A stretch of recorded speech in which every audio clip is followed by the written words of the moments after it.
Hello everybody, Tall Paul here. Today we're going to be doing a review of the CJRB Feldspar, model number J1912. They call this the jumbo size. Let's get right into it. Alright, let's get started with the facts and figures. The blade length on this guy is coming in at just over 3.5 inches. I'm going to throw up a couple items for size comparison. On your screen you'll see the actual measurements and statistics of the knife. Here is an unsharpened Dixon Ticonderoga pencil. Here is the Spyderco Tenacious, as well as we will throw up right here the Ontario Rat Model 1 similar blade length knife, another great budget option. Next up, let us hop into the fit and feel of the knife.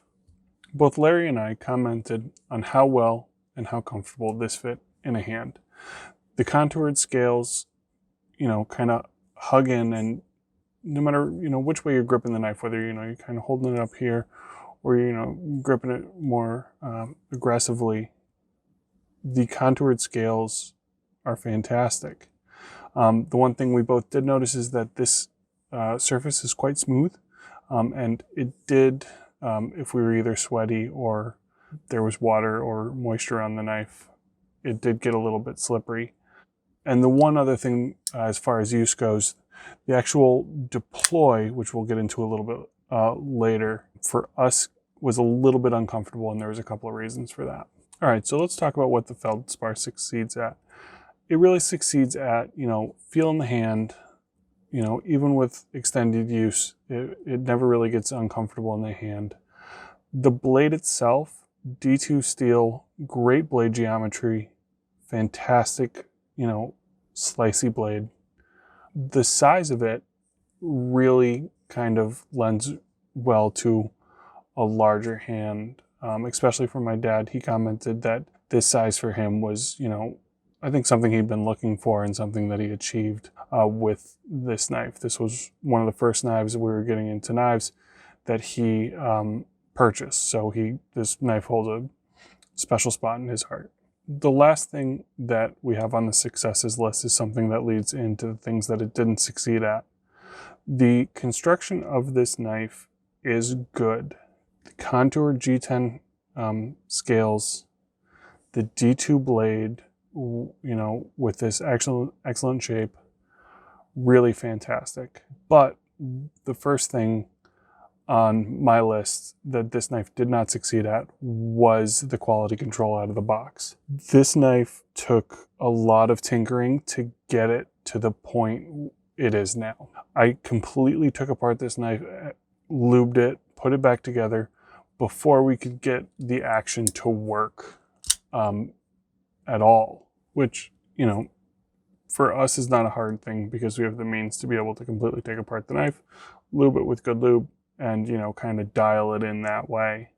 And now, it operates much better. One of the other things that it does, fail at is this is a very right-handed knife, which might not be a negative for 90% of the population, but for 10%, it's a little bit difficult. And that comes from, the scales being as contoured as they are. They're definitely raised up a little bit more, so trying to get your thumb behind the thumb stud is difficult. And the last thing that we wanted to mention in this category was just the lack of grippiness on the scales. A little bit of sweat, a little bit of moisture, and it was just difficult to keep a consistent grip on the knife. And now on to the things to note, things that, we didn't really see as positives or negatives, but we wanted to mention that we both liked the blue color. The pocket clip was really nice, but it wasn't, a deal breaker for either of us. And once we did get the action dialed in, it does have a really nice snap to it. It's a beautiful little thing. Now we get to the section on whether or not we recommend this knife. And that is difficult for this knife because this is a good knife. The materials are quality. The blade is a fantastic shape in D2 steel. This is $30. This, as shown here, is a fantastic knife, and I would recommend it to anybody for $30. But it took us a while to get here. I had to take this knife apart completely 2 times to get it dialed in. One of the screws for the pocket clip had so much thread locker on it that I had to take a grip of the spacer and turn the spacer because the screw kept getting really close to stripping out itself or the Torx bits that I was using. If you do not have the means or want to take the time to take apart this knife to get it dialed in, if the quality control on the one you have is not good, then I do not recommend this knife.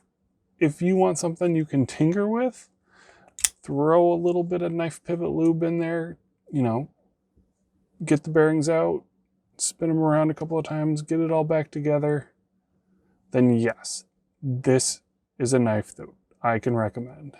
All right, let's talk about everything that's left. This is the part of the review where we talk about all the things left-handed about this knife. Pocket clip is reversible. It is only tip-up carry. The cutout for the thumb stud is much, much bigger on the right-hand side versus the left-hand side. And with the nice contoured scales, which rise up a little bit more than a flat scale, it makes deploying this knife left-handed uncomfortable and difficult. Before this was as broken in as it is now, it was painful to deploy it multiple times in a row.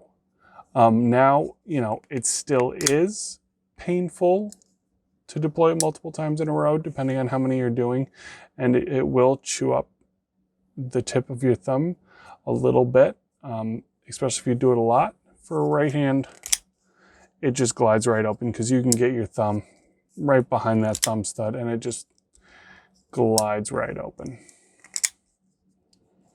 No problems. So as far as this being a left-hand friendly knife, it really kind of toes that line. If you're looking for fidget factor, this is not a lefty preferred fidget factor kind of knife.